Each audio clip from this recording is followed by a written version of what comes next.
Ang ganda naman ng kamay mo, iha. Sabi ng matandang babae na katabi ko sa bus. Napangiti na lang ako kasi nagulat ako nung hinawakan niya yung kamay ko. 4 p.m. at pauwi na ako ng bahay galing work. Sumakay ako ng bus. Tapos yung bakanting upuan na meron, yung malapit sa priority seats. Sabi ng conductor pati yung matandang babae na dun daw ako maupo. Naupo naman ako dun sa tatluhan. Dun ako nakaupo malapit sa aisle. Di ako kasya at medyo mahuhulog ako. Kaya nakakapit ako sa handle sa harap ko.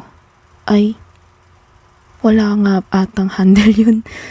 Kapit lang ako sa sandalan sa harap. Nakaganon. Kapit lang. O yun, nakaganon. Tapos nakatouch. Ganun. Tapos biglang may naramdaman ako humawak sa kamay ko